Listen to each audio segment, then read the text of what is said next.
In May 1998, ABC reporters traveled deep into Afghanistan to interview Osama bin Laden. In this interview, bin Laden declared that the world's greatest terrorist was none other than the United States. He claimed that America never distinguished between civilians and soldiers. It was they who had dropped atomic bombs on Hiroshima and Nagasaki. According to him, when dealing with an enemy like the United States, no method of retaliation could be considered excessive. Bin Laden then presented three demands to the U.S. 1. Withdraw all American military forces from Saudi Arabia. 2. End support for Israel. And 3. Immediately lift sanctions and stop the bombing campaign against Iraq. He warned that if the U.S. failed to comply, it would face the judgment of Al-Qaeda. At that time, the 9/11 attacks were still 3 years away. Although bin Laden had already become America's most wanted fugitive, his name was barely known to the general public within the United States. What no one expected was that 3 years later, he would personally mastermind the largest terrorist attack in history. Welcome to Mr. Fact Channel. Beginning with this video, our channel will launch a series of programs to help you understand the war on terror from the very beginning. Today, we will first explore why Osama bin Laden harbored such deep hatred toward the United States. When it comes to Osama bin Laden's background, what we need to know is this. He was born into a super wealthy family in Saudi Arabia, the 17th of 52 children. His father was a construction magnate whose fortune exceeded $5 billion. The family was not only immensely rich, but also closely connected to the Saudi royal family. To put it simply, the bin Laden clan occupied the very pinnacle of Saudi Arabia's social pyramid, able to provide Osama with virtually anything he wanted. In his youth, bin Laden was unremarkable in most respects, except for an almost obsessive devotion to religion. His true story, however, began in 1979. That same year, Afghanistan experienced a change of regime. The new leader, Hafizullah Amin, came to power and sought to free Afghanistan from Soviet influence while attempting to build normal relations with the United States. Amin's policies posed a serious threat to Soviet interests.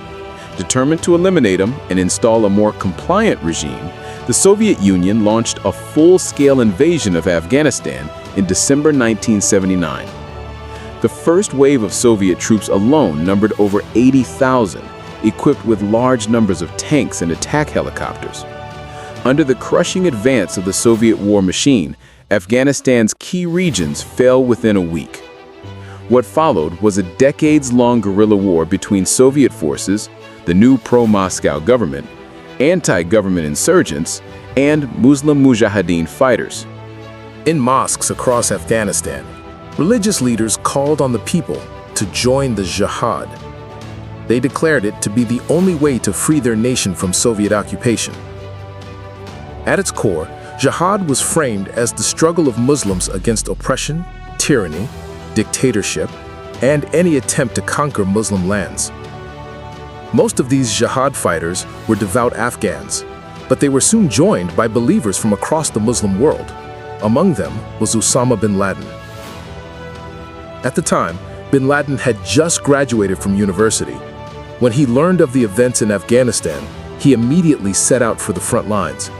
He even brought construction equipment from his family's company to help the Mujahideen, building tunnels, fortifications, and facilities for storing ammunition. During this period, bin Laden funded numerous resistance groups, recruited large numbers of fighters, and gained widespread support from fellow Muslims. More and more men gathered around him to fight by his side. On the surface, this seemed like nothing more than a war between the Soviets, Afghans, and Muslim fighters, with little connection to the United States.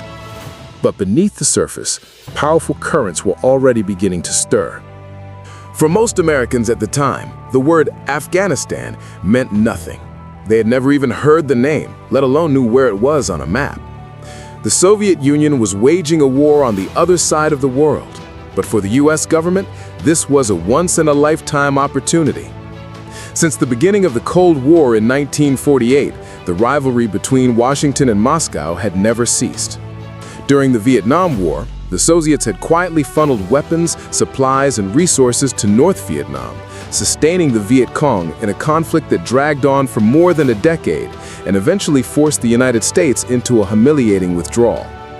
Now, the roles were reversed. The Soviets had openly invaded Afghanistan, and the Americans saw a chance to give Moscow its own Vietnam. When Ronald Reagan was elected president, the U.S. government began to provide massive aid to the Afghan Mujahideen. Each year, billions of dollars were allocated to CIA programs with a single goal: to make the Soviet Union suffer a devastating defeat. To achieve this, the CIA worked hand-in-hand with Pakistan's Inter-Services Intelligence, ISI, channeling weapons and funds into the hands of jihad fighters. These supplies included rifles, mortars, and rocket-propelled grenades, the tools of guerrilla warfare. Although Osama bin Laden had no direct contact with the Americans, some of this money and weaponry inevitably made its way into his hands through various intermediaries. In this sense, the claim that the U.S. indirectly funded bin Laden during the Afghan war is not without basis. At that time, however, Americans saw him as nothing more than a wealthy Saudi heir who was spending his fortune to help the Afghan people fight the Soviets. He was leading men into battle against their common enemy. In fact, several U.S. newspapers even published positive stories about him. To the American public, bin Laden was not a threat, but rather someone who appeared to be on their side. By 1985, the war had already claimed the lives of 1 million Afghans, left more than 1.5 million wounded, and forced some 3 million into exile. The entire country could only be described as shattered. In their push to secure greater American support, leaders of the jihad movement even traveled to the White House. After lengthy negotiations, the United States finally agreed to provide Stinger missiles. Within just 3 months of their arrival in Afghanistan, the first Soviet Mi-24 Hind attack helicopter was shot down. Although the Stinger missiles were not enough to decisively change the overall course of the war, they served as a powerful morale booster. From that moment, Afghanistan's resistance fighters shifted from quietly waiting in ambush to actively seeking out battles against the Soviets. At last, in 1989, after 9 long years of fighting, the Soviet Union was forced to withdraw from Afghanistan. The victory in Afghanistan sent shockwaves throughout the Muslim world. Many believed it was under the leadership of the brave Mujahideen that Muslim fighters had truly defeated the Soviets. Osama bin Laden returned to Saudi Arabia as a celebrated jihad hero. His years of guerrilla warfare in Afghanistan had given him invaluable experience and shaped his own strategic thinking. Bin Laden came to believe that the best way to fight a powerful enemy was to drag them into long, drawn-out wars of attrition on Muslim soil. He was convinced that such wars would bleed the enemy dry, ultimately leading to economic collapse. This, he argued, was how the Soviets were brought to their knees, and he believed the same strategy could bring down the United States. The victory in Afghanistan also paved the way for the creation of Al-Qaeda. The group took its name, meaning the base, from bin Laden's vision of it as the central hub for Muslims worldwide, a base from which to launch jihad across the globe. At this point, bin Laden was full of ambition.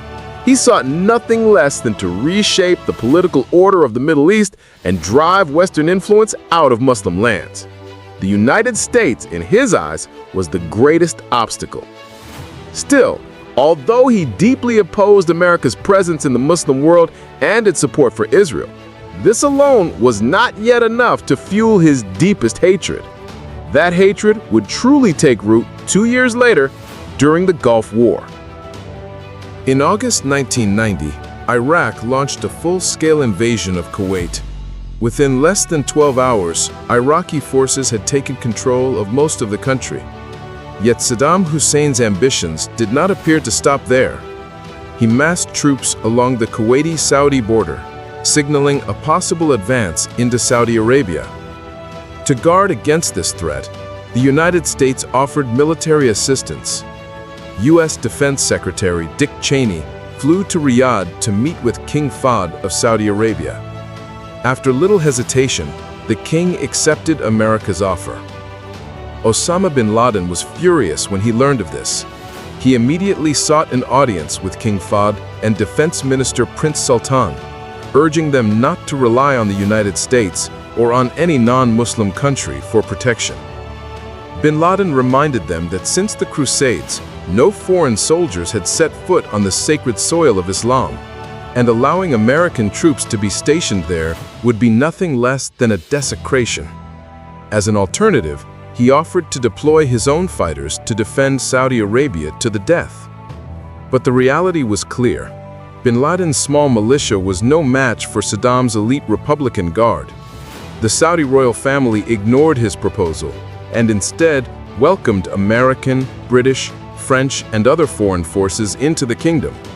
This decision enraged bin Laden. He began publicly denouncing the Saudi government, insisting that the holy cities of Mecca and Medina must be protected only by the most faithful Muslims, not by foreign infidels. In his rhetoric, the Western powers, led by the United States, used the banner of justice as a pretext to conquer Muslim lands and steal their most precious resource, oil.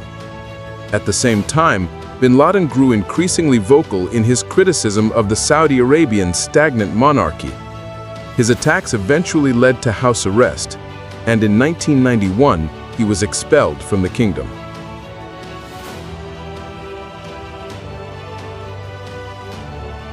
Let's return to the main story. After the Gulf War, America's presence in the Middle East grew stronger than ever. In 1990, President George H.W. Bush had promised the Saudi royal family that once Saddam's threat was removed, all U.S. troops would withdraw from Saudi Arabia. In reality, even after the war ended, American forces remained, using Saudi soil as a base of operations for missions related to Iraq. What angered bin Laden even more was that although the Gulf War had ended, Saddam Hussein remained in power. Meanwhile, the United Nations continued to enforce sweeping economic sanctions on Iraq. The ones who suffered most from these sanctions were innocent Iraqi civilians. As a result, Iraq's per capita GDP plummeted from $1,371 in 1990 to just $241 in 1995. The country collapsed. More than 1 million Iraqis died from hunger, disease, and other consequences of the sanctions. On this point, it must be said that bin Laden's criticism was not entirely baseless. The sanctions provoked an international outcry. Several UN officials resigned in protest, stating that they refused to carry out a program that, in their view, met the definition of genocide. Bin Laden saw this as proof of America's true nature, that the United States never distinguished between civilians and soldiers, caring only about its own interests. In its propaganda, Washington placed all the blame squarely on Saddam, insisting that he alone was responsible for the suffering of Iraqi civilians, not the sanctions themselves. These sanctions remained in place until 2003, when the United States invaded Iraq and removed Saddam from power. Of course, the political, economic, and diplomatic factors behind this episode are highly complex. It cannot be reduced to a simple question of right or wrong. For those interested, it is worth exploring more historical sources to form your own understanding beyond the biases of the media. For bin Laden, however, America's conduct during and after the Gulf War deepened his hatred. He declared openly, if the U.S. refused to withdraw from the Middle East, then its soldiers would be sent home in body bags. With this mindset, bin Laden resolved to make a bold move to force the United States to feel his presence.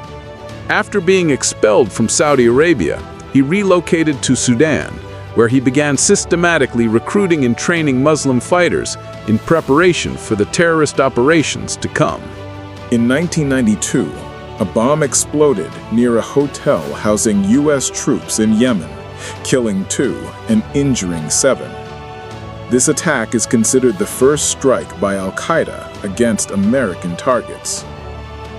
In 1993, a truck bomb detonated in the underground parking garage of the World Trade Center's North Tower.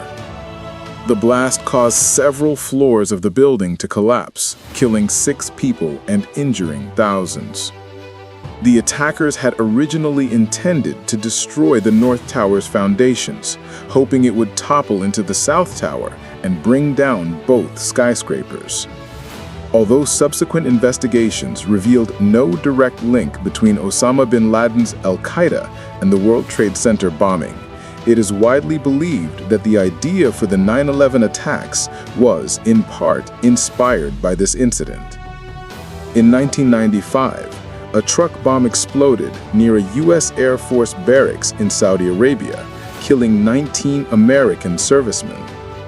After the attack, Sudanese authorities offered to hand bin Laden over to the United States. But interestingly, the Americans declined, arguing that there was not enough evidence to tie him directly to the bombing and that no country had filed formal charges against him. For this reason, they said, the U.S. could not arrest bin Laden. Still, Washington pressed Sudan to expel him. After lengthy negotiations, the Sudanese government seized all of bin Laden's assets and forced him into exile, sending him to Afghanistan. That expulsion effectively transformed Osama bin Laden into a full-time militant terrorist. Back in Afghanistan, he was like a fish returned to water, free of constraints with nothing to hold him back. In 1996, Osama bin Laden and Al-Qaeda formally declared war on the United States. In his declaration, bin Laden repeatedly emphasized that the U.S. military presence in Saudi Arabia was nothing less than a blatant act of invasion. He accused American forces of plundering the kingdom's wealth and humiliating its people, reducing Saudi Arabia to little more than a U.S. colony. He further claimed that America sought to extend its control across more of the Middle East, while at the same time intensifying its support for Israel. This was the first time bin Laden openly articulated his reasons for attacking the United States, and it is clear that, above all else, his rage stemmed from America's military presence in Saudi Arabia. In 1998, 2 U.S. embassies in Africa were attacked simultaneously, leaving 224 people dead. In 2000, the USS Cole, an American destroyer refueling in Yemen's Aden Harbor, was struck by a suicide bombing. The blast killed 17 U.S. Navy sailors. Over these decades, a wave of terrorism swept across the globe, with attacks occurring one after another. Entering the 21st century, CIA intelligence reports indicated that many of the terrorists they had been closely monitoring were leaving Afghanistan. Fear reports surged. Bin Laden himself appeared publicly, promising that a big surprise was coming soon.